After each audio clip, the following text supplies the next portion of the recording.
Apa yang harus dilakukan seorang istri atau wanita jika suami tetap kekeh akan pendiriannya punya istri dua?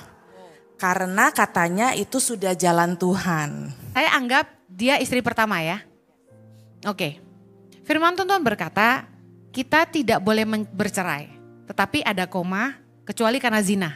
Sebenarnya dalam terjemahan aslinya, kecuali karena zina itu adalah apabila karena kebejatan moral. Jadi contoh, maaf ya, pedofil, kemudian dia misalnya meniduri binatang, atau lesbian ya misalnya, atau homoseksual gitu. Nah itu kan kebejatan moral. Nah jadi kalau misalnya karena itu, nah itu yang maksudnya. Bukan karena zina lalu misalnya gini, oh suaminya pernah selingkuh langsung dicerai, enggak gitu. Kalau bisa diampuni kasih kesempatan. Tapi kalau kebejatan moral ini kan sulit berubah ya. Kalau yang model misalnya udah sakit jiwa gitu loh, ya kan? Itu sulit. Nah tapi ada syaratnya firman Tuhan. Kalau sampai bercerai tidak boleh nikah lagi.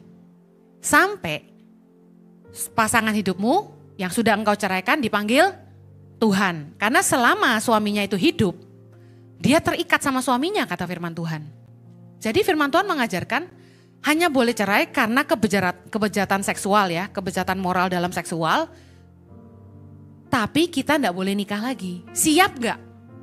Kalau Anda misalnya gini, enggak kerja, Anda ibu rumah tangga, Anda punya anak 3 katakan. Lalu suamimu punya istri yang kedua, Anda mungkin enggak bisa terima.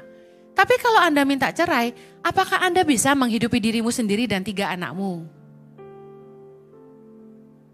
Kalau misalnya kita enggak bisa ngampuni dan enggak bisa terima, pikirkan begini, Anda mau pisah, katakanlah minta pisah sementara. Tapi apakah suamimu masih bisa mau nafkahi? Kadang-kadang wanita tuh kepentok di sini ya. Kalau saya yang jadi dia, katakan saya ibu rumah tangga, punya anak 3, saya enggak tahan di madu. Ya saya harus kerja. Harus pikirkan dulu way out-nya, jangan ngambil keputusan tanpa memikirkan jalan keluarnya. Itu gegabah. Anda butuh disupport hidup sama suamimu, tapi Anda tidak setuju sama perbuatannya dia. Kita ini kan perempuan, harus ngambil keputusan yang tepat, karena ini bicara soal masa depan anak-anak, masa depan Anda juga. Coba belajar kerja asuransi misalnya. Kerja apa gitu, cari kerja. Jualan apa? Pelan-pelan cari kerja, bisa punya penghasilan sendiri. Anda mau pisah sama suamimu dengan catatan tidak boleh kawin lagi karena Anda tidak setuju di madu. Pasti kan Anda bisa menghidupi anak-anakmu atau minta suamimu yang menafkahi anak-anakmu.